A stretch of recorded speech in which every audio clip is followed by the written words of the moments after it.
말씀을 보도록 하겠습니다. 에스겔서 33장 1절에서부터 6절까지의 말씀입니다. 여호와의 말씀이 내게 임하여 이르시되, 인자야, 너는 내 민족에게 말하여 이르라. 가령 내가 칼을 한 땅에 임하게 한다 하자. 그 땅 백성이 자기들 가운데 하나를 택하여 파수꾼을 삼은 그 사람이 그 땅에 칼이 임함을 보고 나팔을 불어 백성에게 경고하되, 그들이 나팔 소리를 듣고도 정신 차리지 아니하므로 그 임하는 칼에 죄가함을 당하면 그 피가 자기의 머리로 돌아갈 것이라. 그가 경고를 받았던들 자기 생명을 보전하였을 것이나 나팔 소리를 듣고도 경고를 받지 아니하였으니 그 피가 자기에게로 돌아가리라. 그러나 칼이 임함을 파수꾼이 보고도 나팔을 불지 아니하여 백성에게 경고하지 아니하므로 그 중에 한 사람이 그 임하는 칼에 제거당하면 그는 자기 죄악으로 말미암아 제거되려니와 그 죄는 내가 파수꾼의 손에서 찾으리라. 아멘.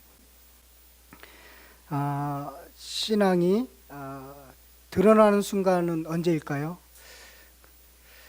모든 일이 순조롭게 잘 될 때, 아니면 어려움을 직면했을 때, 어느 때라고 생각하십니까? 어려움을 직면할 때라고 대답을 합니다. 대부분요. 그러면 그때 어떻게 해야 믿음이 드러날까요? 첫 번째, 금식을 한다. 두 번째, 40일 작정 기도를 한다. 성경을 읽는다. 여러분 선택하라면 어떻게 선택하시겠습니까? 1, 2, 3번 다 선택하는 게, 그러면 믿음이 잘 드러나다고 그렇게 생각을 했습니다. 그렇죠? 맞습니다. 대부분 그렇게 생각합니다. 저는요, 그런데 믿음이 진짜 드러날 때는 이렇게 기도하고 금식 기도하고 40일 성경 읽고 그런 것보다는 인간적인 방법을 동원하지 않고 참고 견디는 것, 이것이 진짜 믿음이 드러나는 시기가 아닌가 이렇게 생각을 합니다. 그런데요, 저는 그 인간적인 방법을 이렇게 동원하지 않고 기다리는데 사실 그게 쉽지는 않습니다. 하나님의 때를 기다리면서 인내하는 것이요 진정으로 믿음이 드러나는 것이라고 늘 평소에 그렇게 생각을 합니다. 보통 문제를 직면하면요, 이런 생각이 떠오릅니다. 내가 누구에게 연락하면 될 텐데, 누구에게 도움을 청하면 될 텐데, 그러면 이런 문제가 쉽게 풀릴 수 있을 텐데 하면서 인간적인 방법을 동원하는 경우가 참 많이 있습니다. 그거 참는 것, 그리고 하나님이 어떻게 하시는지 기다리는 것, 이것이 진정한 믿음이 아닐까 이런 생각을 합니다. 그렇다고 해서 금식 기도하지 말라 이런 얘기 아니에요. 그건 당연한 거고, 진짜로 그것은 당연한 거지, 그것이 삶으로 표현되는 것이 바로 기다림이 아닌가 이런 생각이 드는 것입니다. 그래서 여러분들이 어려움을 만날 때 어떻게 할까 한번 자신을 한번 되돌아보세요. 그러면 내가 믿음이 있는 사람이구나 없는구나 그런 것을 좀 판결할 수 있는 것 같습니다. 지난주에 우리는 다니엘이라는 인물을 통해서 많은 것을 배웠습니다. 참 대단한 인물입니다. 우리나라의 정치 현실을 볼 때 정권이 바뀌면 바로 그렇게 정치하는 사람들이 우수수 바뀌고, 그리고 나라가 바뀌면 그 사람은 과거의 사람은 보이지도 않는데, 다니엘이라는 사람은 정권이 바뀌고 왕이 바뀌고 또 나라까지도 바뀌었는데도 그대로 그 건재하는 모습을 봅니다.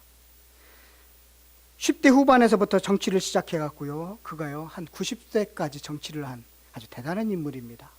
다니엘 하면 우리는 그 믿음의 사람으로 보기보다는 정치인으로 보셔야 됩니다. 그가요 이런 일도 있었습니다. 벨사살 왕이라는 왕이 있었는데, 이 왕이요 아주 못된 왕입니다. 그래서 예루살렘 성전에서 가져온 금잔, 은잔, 나무잔 그거 가지고 술을 막 마십니다. 평소에 많이 잔치를 하다 보니까 재미가 없어서 무슨 쇼킹한 게 없을까. 여러분, 마약은요 처음에는 조금 먹었다가 더 쇼킹하게 해서 많이 먹고 결국 인생을 망가뜨리는 것처럼, 유흥이라는 것은 처음에는 조그만한 거에도 재밌는데 그건 나중에 지나면 그게 재미없어서 더 화끈한 것을 찾게 돼 있습니다. 벨사살 왕도 그렇게 잔치를 하다 보니까 화끈한 걸 좀 찾았습니다. 그래서 예루살렘 성전에 있는 그 잔을 가지고 먹으면, 술을 마시면 좀 기분이 좋겠지 그렇게 생각을 했습니다. 그렇게 술을 마시는데 갑자기 손가락이 쫙 나타나서 벽에다 팍 씁니다. 메데메데 데겔 우바라시 이렇게 글을 씁니다. 그러니까 깜짝 놀란 거죠. 술 먹다가 완전 분위기 깨졌습니다. 그러니까 저걸 해석해라 뭐 별 얘기가 다 나왔습니다. 그러니까 옆에 있는 사람이 다니엘이라는 사람이 아직도 영성이 있는데 그 사람은 잘 해석하는 사람입니다. 그렇게 불러왔습니다. 다니엘이. 그러니까 왕이 벨사살 왕이 얼마나 이 폼 잡기를 좋아하는지 다니엘 당신이 이것만 해석해 주면 내가 금은 보화를 다 주고 막 자색 옷도 주고 당신을 내 밑에 자리로 바로 세워주겠다. 내가 당신에게 다 주겠다. 정말로 이 권력만 아니고 모든 걸 다 줄 수 있다. 그렇게 뻥을 쳤습니다. 뻥인지 진짜인지 모르겠습니다. 그랬더니 다니엘이 뭐라고 한 줄 아십니까? 당신 그거나 가지십시오. 저는 그런 금은 보화 필요 없습니다. 당신이나 가지십시오. 왕에게 그런 얘기를 하고 그러고 나서 해석했습니다. 왕은 함량 미달입니다. 그 나이가 한 80 이상 정도 됐을 때 인생의 모든 것을 이제는 다 경험하고 나서 그가 담대하게 말할 수 있는 그런 사람이 바로 다니엘이었습니다. 다니엘은 평신도입니다. 여러분, 교육자, 목사, 제사장 이렇게 생각하시면 되면 안 됩니다. 다니엘은 평신도입니다. 다니엘은 권무설수가 난무하는 정치 현실에서 그는 영성을 지키고 믿음을 지킨 사람입니다. 그가 보여준 영성, 이게 평신도 영성이라고 저는 보는데요. 그가 보여준 영성이 바로 깨끗한 금전관계이고 기도하는 습관이었고 그리고 누구에게 청탁하지 않는 하나님만 바라보는 그런 모습이었다는 것입니다. 그게 그의 영성이었습니다.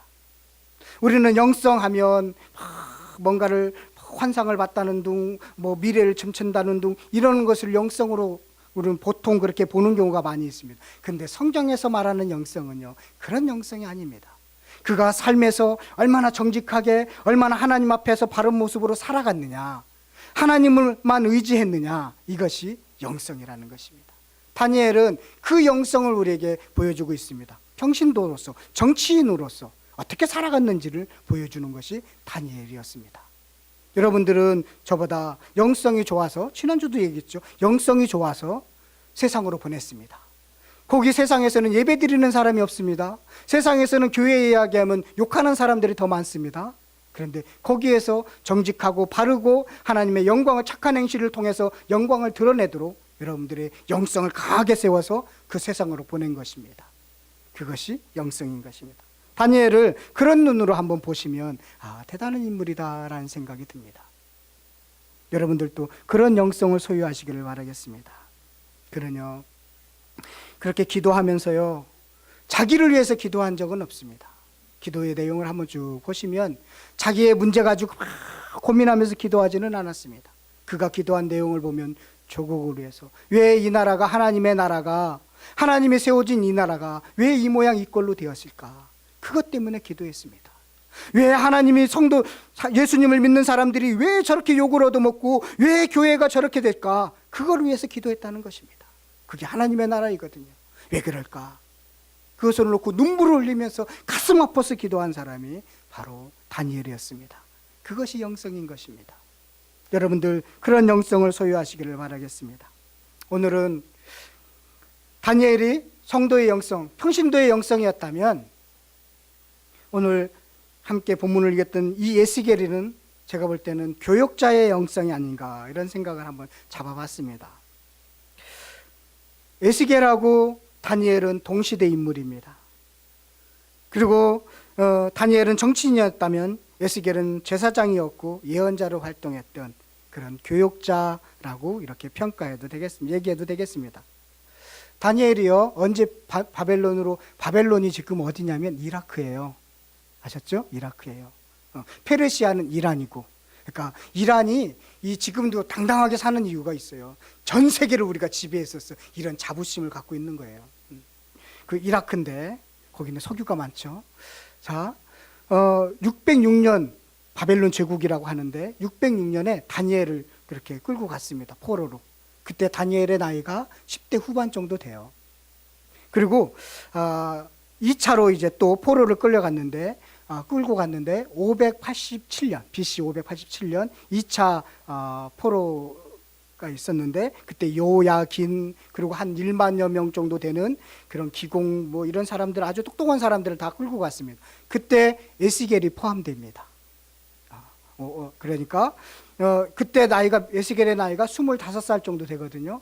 그렇게 비교해 보면 이렇게 성경을 좀 보면 에스겔하고 다니엘은 비슷한 연배이겠구나 라는 생각이 듭니다. 근데 에스겔은 다니엘보다는 좀 특별한 더 인생을 살았습니다. 에스겔의 아버지는 제사장입니다. 지금으로 얘기하면 목사라고 얘기해도 돼요. 그런데 그가 제사장을 되기 위해서 이제 집에서 교육을 받고 있는 그런 때 갑자기 불행이 찾아왔습니다. 먼 이국 땅에 노예로 끌려가게 된 것입니다. 거기는 포로 수용소와 마찬가지입니다. 지금 다니엘은 그나마 그때 좋게 잘 뽑혀서 그래서 궁전에 있었다면 에스겔은 포로 수용소에 있다고 생각하셔야 됩니다. 유대 공동체 포로 수용소에 있습니다. 그 변변한 먹을 것도 변변치 않고 살기도 힘드는 그런 공동체에서 살고 있습니다. 그들은 늘 강제 부역을 당했습니다. 성을 짓고, 그리고 여러분들 세계사에 보면 하늘궁전이라는 곳이 있습니다. 그걸 다 짓는데 누가 했느냐면 유대인들의 포로들이 그걸 다 지었습니다. 사막 한가운데서 뜨거운 태양 밑에서 일해야 되는 그런 인생들이 바로 이 에스겔과 같은 그런 포로 공동체였습니다. 그곳에서 생활하게 되었습니다. 하루아침에 불행하게 된 거죠. 그렇게 살고 있는데 포로로 끌려간 지 5년 정도 됐는데 어느 날 하나님께서 에스겔을 불렀습니다. 너 나의 뜻을 좀 전해야 되겠다라고 특별하게 에스겔을 불렀습니다. 선지자로 부른 것입니다.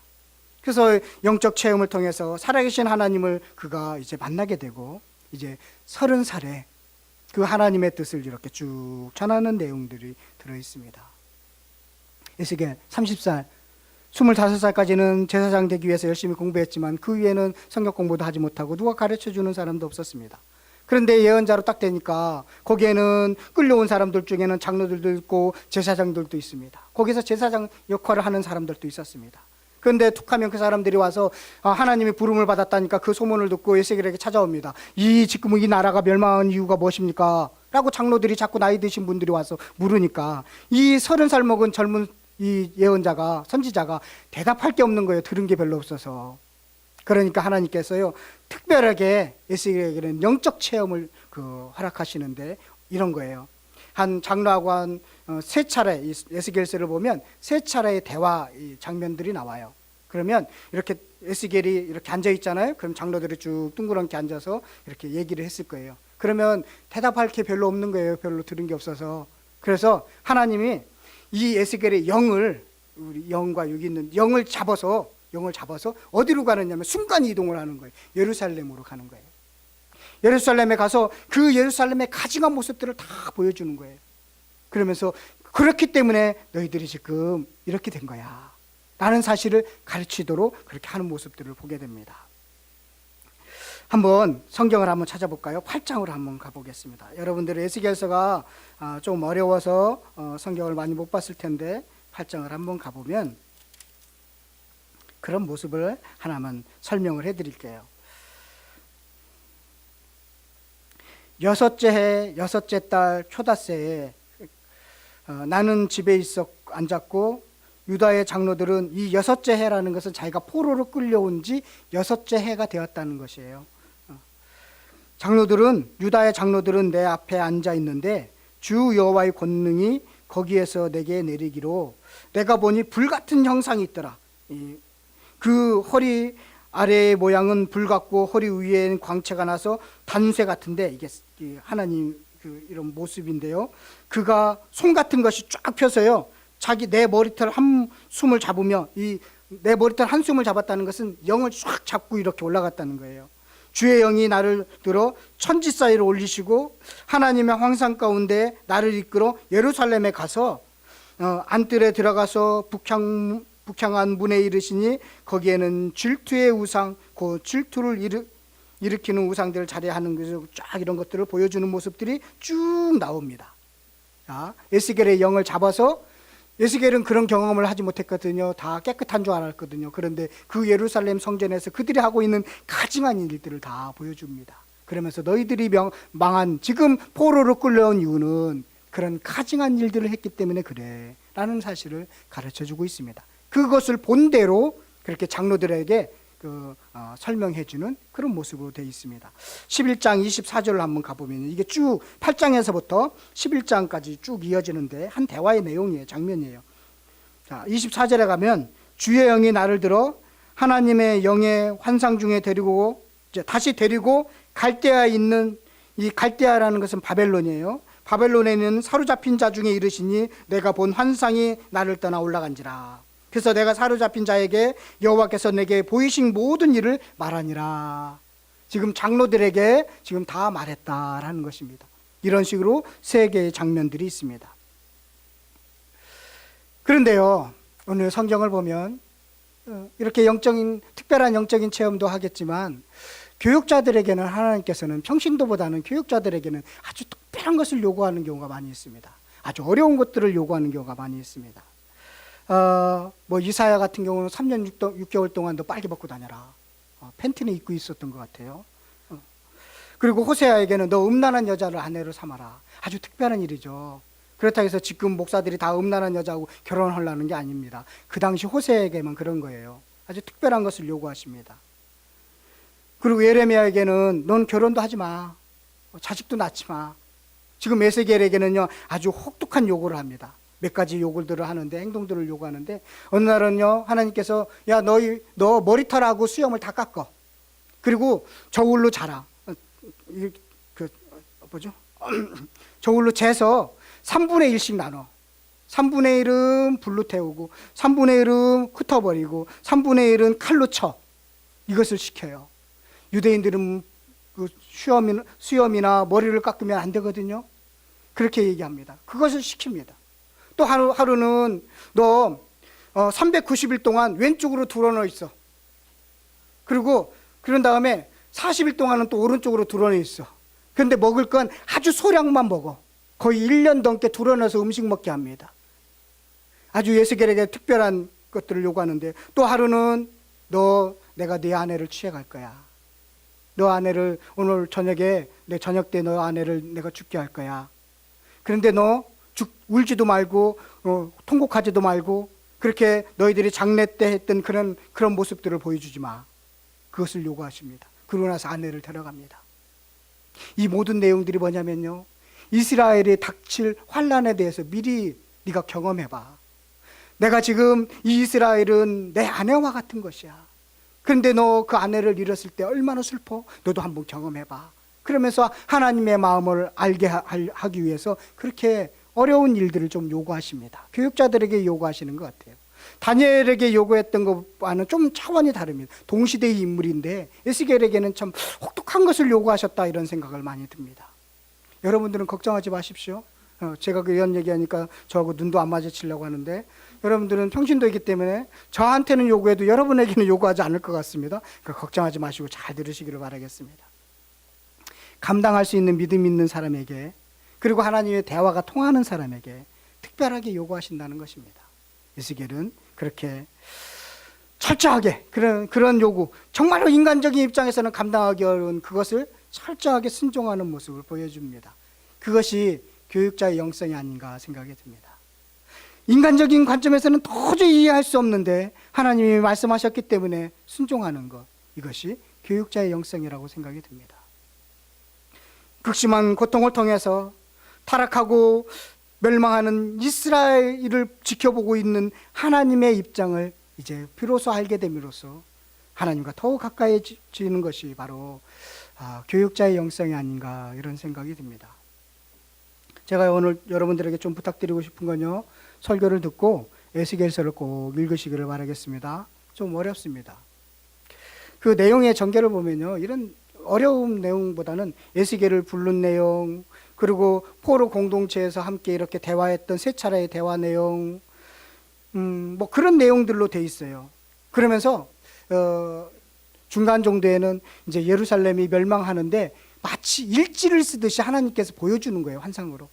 바벨론 군대가 지금 위쪽으로 쭉 올라가요. 이스라엘 여기 있다면 바벨론에서 쭉 올라가서 내려가는데, 이렇게 쭉 올라가는데, 여기서 에돔으로 갈 것인지 예루살렘에 갈 것인지 군대가 점을 쳐요. 그 사실까지 다 보여줍니다. 그래서 점을 쳐서 이 군대가 예루살렘에 내려가서 예루살렘을 점령하는 그런 모습들을 지금 바벨론에 앉아있는 에스겔에게 다 보여주고 있는, 마치 중계하는 것처럼 그렇게 에스겔서가 서 있습니다. 그러면서 예루살렘이 멸망하는 모습들, 마치 가마솥에 막 들끓는 도가니처럼 그렇게 예루살렘이 멸망하는 그 모습들을 에스겔에게 그렇게 보여주는 것이 에스겔에도 담아 있습니다.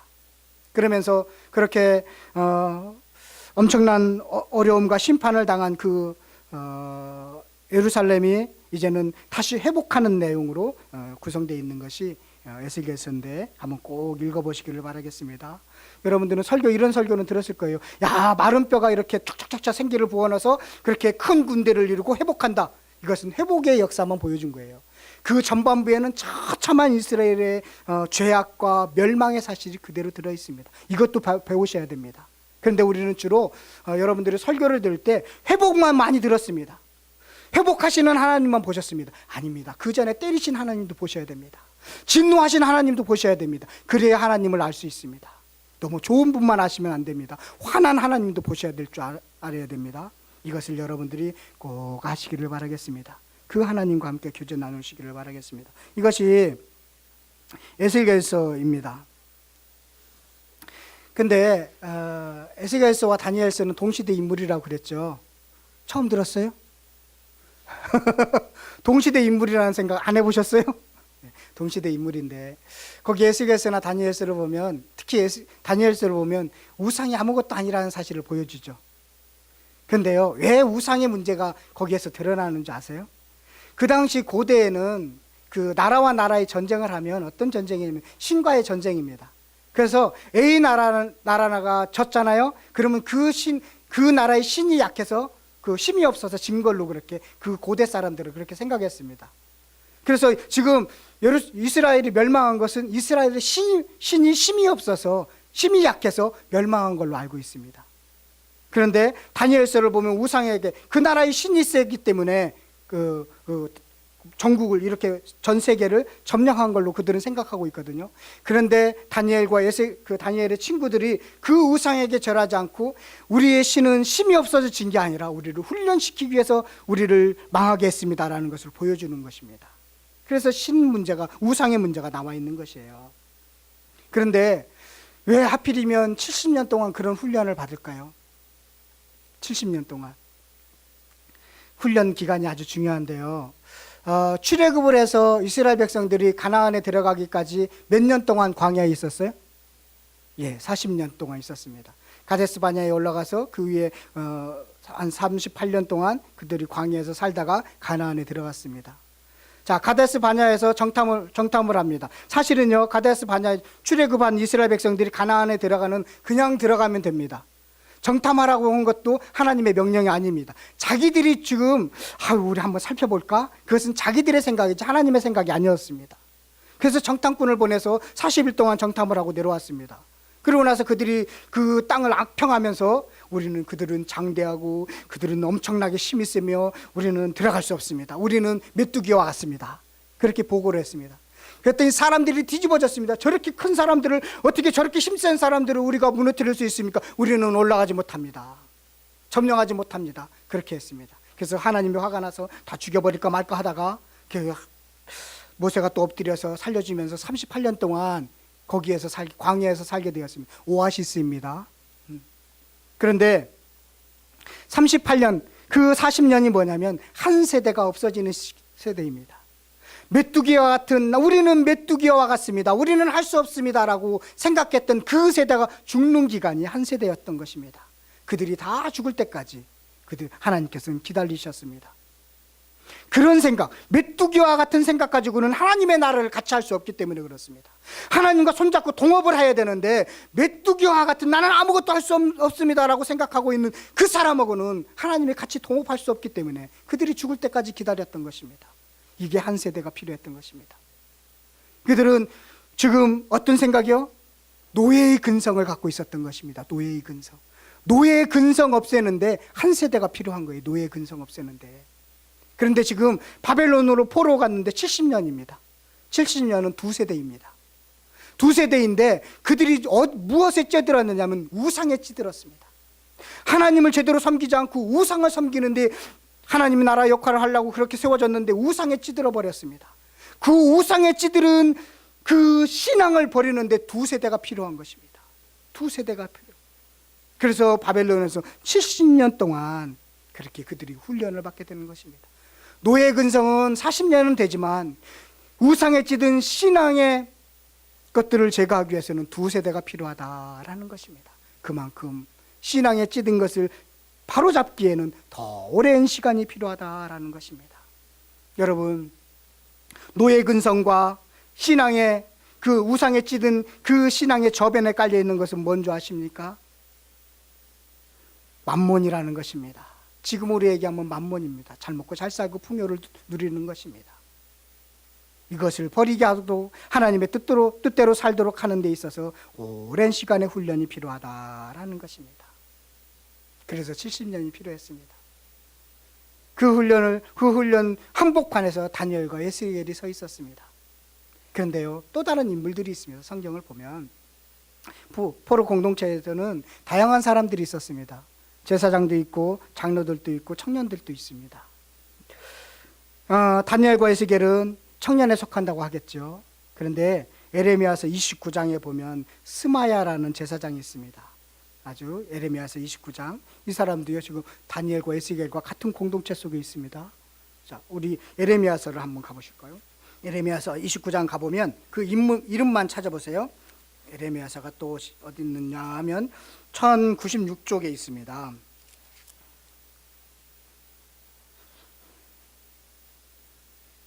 그 24절 정도 가볼게요. 24절 정도 찾으셨어요? 그 느헬라는 사람 스마야 보여요? 예, 이 사람이 어떤 사람이냐면 쭉 볼 수는 없고 이 사람이 본국에 있을 때, 예루살렘에 있을 때 아주 높은 위치에 있는 제사장이었어요. 그런데 포로로 끌려간 겁니다. 포로로 끌려갔는데 그 포로 공동체에서도 제사장을 하고 있어요. 그런데 에레미야가 자꾸 무슨 소리를 하느냐면 에레미야하고 스마야는 비슷한 연배일 수도 있겠다는 생각이 들어요. 무슨 얘기야? 너희들 바벨론 포로 간 사람들은 거기서 먹고 살고 자녀 낳고 잘 살아. 70년 돼야만이 돌아올 수 있어. 그런데 스마야가 생각할 때는 그건 말도 안 되는 소리입니다. 아직 성전도 그대로 있고 하나님이 어떠신 분인데 우리는 곧 돌아갈 것이다, 이렇게 생각을 했습니다. 그러면서요, 이 스마야가 편지를 씁니다. 본국에 있는 제사장들에게 편지를 씁니다. 야, 너희들 그 에레미야 같은 놈들을 그냥 살려주면 되겠어. 그런 거짓 선지자들 바로 죽여야 돼. 그러면서 뭐 화를 내면서 편지를 쓰는 모습이 나옵니다. 지금 이 스마야라는 사람입니다.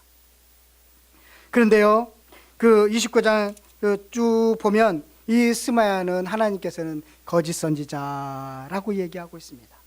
그런데 여러분들은 에레미야 설교보다는 스마야의 설교가 더 은혜스럽다고 얘기할 것입니다. 왜 그러냐면 하나님은 위대하시기 때문에 여러분 곧 본국으로 돌아갈 것입니다. 하나님은 절대로 여러분들을 버리지 않으실 겁니다. 그렇게 말을 했습니다.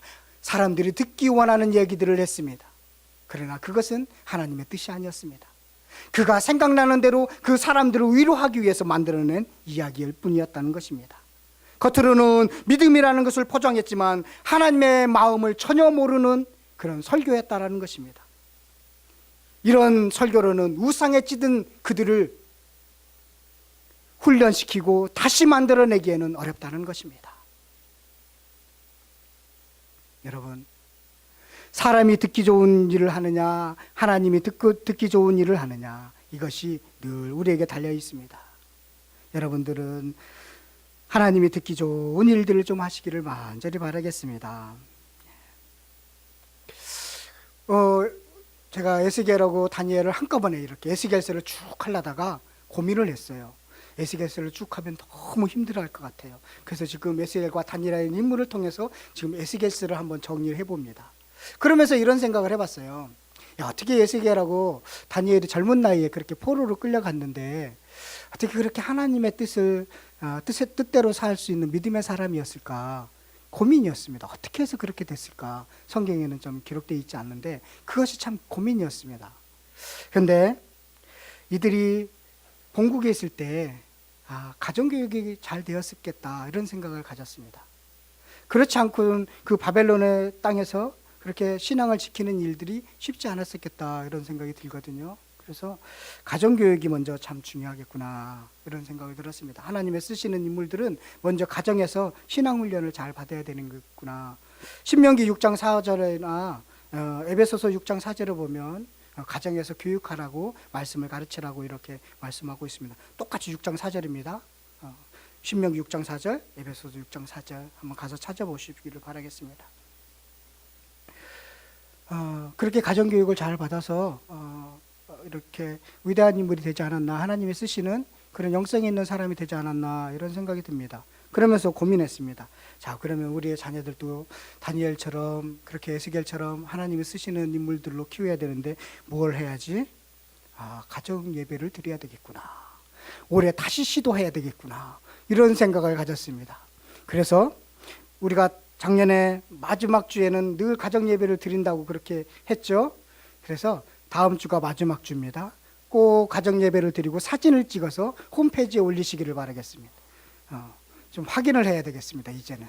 그래서 가정 예배를 통해서 그 가정이 교회입니다. 가정교회가 잘 되지 않으면 이 공동체에 모여있는 교회도 잘 되지 않습니다. 다니엘과 에스겔이 아무리 봐도 다른 데에서 교육받은 게 없거든요. 거기에서 교육받지 않았으면 안 됐을 거라는 생각이 듭니다. 여러분들 가정에서 교육하시기를 바라겠습니다. 다음 주에 꼭 사진을 찍어서 올리시기를 바라겠습니다. 그래서 지도자가 되는 것이에요. 지도자는요, 지도자가 되려면 어떤 기준으로 살아야 되느냐면 자기를 위해서 절제하는 뿐만 아니라 타인을 위해서 절제할 수 있는 사람이 지도자가 되어야 되는 거예요. 자기의 근심만 이야기하는 사람은 지도자가 될 수 없어요. 그러나 타인의 근심을 위해서 이렇게 애쓰는 사람들이 지도자가 되는 것입니다. 자기를 위한 사람, 이 사람들은 지도자가 되면 안 됩니다. 타인을 위한 사람이 지도자가 되는 것입니다. 그래서 예를 들어서 이런 거예요. 무식한 사람이 돈이 많으면 어떻게 되는 줄 아십니까? 아나무인이 됩니다. 교만해집니다. 자기만 아는 사람이 지도자가 되면요, 그 사이는 이기적인 사회가 됩니다. 그런 사람들은 지도자가 되면 안 됩니다. 지도자는 타인을 위해서 살려고 그렇게 하나님께서 세워놓은 것입니다. 그런 사람들이 지도자가 되어야 되는데, 다니엘과 에스겔을 쭉 제가 살펴봤는데도 자기를 위해서 살기보다는 늘 타인이, 하나님이 먼저입니다. 그리고 이웃이 먼저였습니다. 그런 사람들이 지도자가 되는 것입니다. 그것을 어디에서 하느냐? 바로 집에서 하는 것입니다. 가정에서부터 시작되는 것입니다. 그리고 교회에 와서도 성경 공부하면서 더 공건하게 세워나가는 것이 바로 지도자의 가는 길입니다. 공부 잘한다고 해서 지도자가 되는 거 아닙니다. 절대로 아닙니다. 하나님이 지혜를 주셔야 지도자가 되는 것인데, 그런 지혜는 뭐냐면 이웃을 위해서 사는 지혜를 주는 것입니다. 그게 지도자가 되어야 되는 것입니다. 그런 사람들이 우리 교회에서 좀 많이 나왔으면 좋겠습니다. 그게 저의 깊은 기도입니다. 늘 제가 새벽마다 눈물을 흘리면서 기도하는 이유는 그런 사람들이 우리 교회에서 좀 나왔으면 좋겠다 싶어서, 그래서 기도하는 것입니다. 숫자가 많지 않아도 됩니다. 지도자는 한 명이, 똑똑한 지도자 한 명이면 수많은 사람들을 먹여 살릴 수 있습니다. 그런 지도자가 성실교회에서 많이 나왔으면 좋겠습니다. 오늘 본문으로 가면요, 오늘 본문의 내용은 여러분들 읽어도 무슨 뜻인지 잘 모를 것입니다. 오늘 본문의 내용이 최종적인 교육자의 영성을 보여주고 있습니다. 이런 내용입니다. 하나님께서, 야, 내가 적군을 이렇게 보낼 텐데 파수꾼을 너희들이 세우겠지? 그런데 파수꾼이 적군이 오는 것을 보고 나팔을 이게 적군이 왔다라는 나팔을 부려야 될 거 아닙니까? 나팔을 이렇게 불지 않으면 누구한테 그 핏값을 물을 거냐면 나팔을 불지 않은 그 파수꾼에게 물을 거야. 그런데 나팔을 불었는데 거기에서 반응하지 않으면 그 백성에게 내가 핏값을 물을 거야 라는 것이 오늘 본문의 내용입니다. 뭐냐면 나팔을 부는 일, 하나님이 말씀을 주었으면 그 말씀대로 나팔을 부는 일이 교육자의 영성인 것입니다. 하나님의 뜻을 가감없이 전하는 것이 교육자의 영성이라는 것입니다. 저는요, 설교하면서 어떤 분들은 맹자 공자 찾으면서 또 어떤 심리학자의 말을 꺼내오면서 마치 이렇게 설교를 하시는 분들을 보면 사람들이 참 위로를 받고 감동을 받는다고 얘기합니다. 근데 과연 하나님이 그 뜻을 전하라고 얘기했을까요? 이 성경의 말씀이 있는 것만 전해도 부족한데 어떻게 다른 사람이 인간적인 말을 전하는데 많은 시간을 할애하는지 모르겠습니다. 가감하는 것입니다. 그건 가감하지 말라는 것입니다. 마음에 생각나는 대로 자기가 의도했던 것을 말씀을 가지고 이렇게 요리하지 말라는 것입니다. 하나님이 전하면 전하라는 것입니다. 에스겔서 너무 재미없습니다. 전반부 너무나 힘듭니다. 그러나 전하라면 전하는 것입니다. 이것이 교역자의 영성인 것입니다. 하나님의 말씀을 가감없이 전하는 것, 이것이 교역자의 영성이라는 생각이 듭니다. 결론을 맺도록 하겠습니다. 평신도의 영성은요, 다니엘입니다. 사회에 나가서 정치 현실에서 권무설수가 난무하는 곳에서 정직하고 깨끗하게, 금전관계도 깨끗한 그런 삶의 태도로 살아가는 것입니다. 그래서 기도하는 것입니다. 순수한 마음으로 살아가는 것입니다. 이게 평신도의 영성이라면, 교역자의 영성은 에레미야나 에스겔이나 다 하나님의 뜻을 가감없이 그대로 순종하는 것, 그대로 전하는 것, 이것이 교역자의 영성이라고 생각이 듭니다. 여러분들, 저도 하나님의 사랑, 이웃 사랑을 위해서 열심히 내 이익을 위해서 말씀 전하지 않고 하나님의 뜻을 그대로 전하는 일, 이것을 위해서 노력할 것인데, 여러분들도 마찬가지로 사회 현실에서 정말로 하나님의 사랑과 이웃 사랑이 무엇인가 각자의 삶의 영역에서 묵상하셔서 조금 다양한 모습으로 표현되겠지만 그것을 표현하는 것이 바로 여러분들의 영성인 것입니다. 여러분들의 영성이 막 방언 기도를 많이 하고 내가 환상을 봤습니다, 무엇을 했습니다, 그것이 영성이 아니라 삶의 현장에서 바르고 정직하고 공의롭게 살아가느냐, 이것이 영성이라는 것입니다. 컨닝해야 되는데 컨닝이 보이는데 안 보는 것이 영성이라는 것입니다. 이것이 진정한 영성이라는 것입니다. 거짓말할 상황이 됐는데 거짓말하지 않는 것이 영성인 것입니다. 부모님을 속이면 내가 지금 편해질 텐데 부모님을 속이지 않는 것이 영성인 것입니다. 그런 영성을 소유하시기를 바라겠습니다. 그러면 그 영성을 소유한 사람은요, 기도하지 말라고 해도 안 해도 기도합니다. 말씀 보지 말라고 해도 말씀 보게 되어 있습니다. 왜 그러냐면 그것이 기초가 된다는 것을 알고 있기 때문에 그렇습니다. 여러분들이나 제가 그런 영성을 소유하는 멋진 사람들 되시기를 간절히 축원드리겠습니다.